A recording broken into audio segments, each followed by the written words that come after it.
গণপ্রজাতন্ত্রী সরকার বাংলাদেশ সরকারের নারী ও শিশু নির্যাতন দমন ট্রাইব্যুনাল ময়মনসিংহে গত 13 মে তারিখে একটি মামলা দায়ের করা হয়, যেখানে গত 26 এপ্রিল রাতে ময়মনসিংহের নান্দাইলে একজন অন্তঃসত্ত্বা নারীকে যৌতুক এবং নির্যাতনের মাধ্যমে হত্যা করার একটি অভিযোগ দায়ের করা হয়।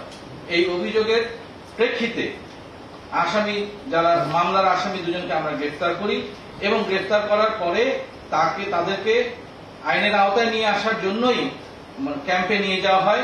সেখানে একজন অসুস্থতা বোধ করলে তাকে চিকিৎসার জন্য আমরা স্থানীয় স্বাস্থ্য কমপ্লেক্সে নিয়ে যাই এবং স্থানীয় স্বাস্থ্য কমপ্লেক্সে তাকে যদি মৃত অবস্থায় পাওয়া যায় সেটা ডাক্তারি পরীক্ষার মাধ্যমেই প্রমাণিত হবে যে কি কারণে তিনি মৃত্যুবরণ করেছিলেন। আপনাদেরকে ধন্যবাদ।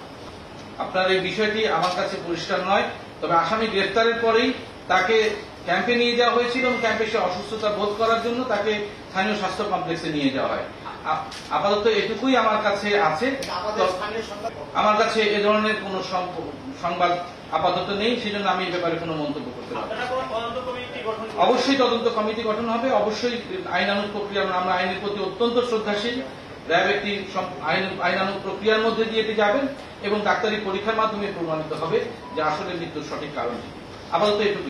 আমাদের কাছে যে কোনো তথ্য দিয়ে আপনারা সহায়তা করুন, আপনাদের কাছে আমাদের অনুরোধ এবং জনগণের কাছে আমাদের অনুরোধ। আমরা চাই যে নারীর অধিকার প্রতিষ্ঠিত হোক, এদেশে যেন নারী নির্যাতন বন্ধ হয় এবং এ ধরনের জঘন্য কার্যক্রম যেন বন্ধ থাকে। তো এখানে শুধু আইন প্রয়োগকারী সংস্থার দিকে তাকিয়ে থাকলে হবে না, বরঞ্চ সকলকে এগিয়ে আসতে হবে। এই যে আপনি যে কথাটি বললেন, আমরা শুধু গ্রেফতার করেই ক্ষান্ত হই না, আমরা এর অধিকতর তদন্তে, প্রত্যেকটি ঘটনা আমরা তদন্তে যাই এবং এর সাথে সম্পৃক্ত যারা আছেন তাদেরকেও বের করার চেষ্টা করি। তো আমাদের এটা একটি চলমান প্রক্রিয়া, আমরা অবশ্যই সেটা দেখব।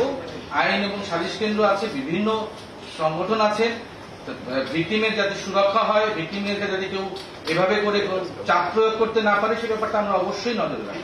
আপনারা, আমার মনে হয় এই ব্যাপারটা তারাই ভালো বলতে পারবে। কিন্তু আমাদের কাছে যদি কোনো অভিযোগ দায়ের হয়, আমাদের কাছে যদি কেউ অভিযোগ দায়ের করেন, সে যেই হোক না কেন, সেই অভিযোগটাকে আমরা গুরুত্বের সাথে চিন্তা করি এবং তাকে মূল্যায়ন করি এবং সেই অনুযায়ী আমরা কার্যক্রম পদক্ষেপ গ্রহণ করি।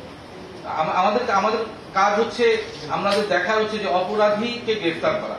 আপনারা সে ব্যাপারটা যথেষ্ট জোরালো ভূমিকা রেখেছেন পূর্বেও, এখনো রাখছেন। আমি মনে করি আগামীতে আপনারা রাখবেন ইনশাআল্লাহ। ধন্যবাদ।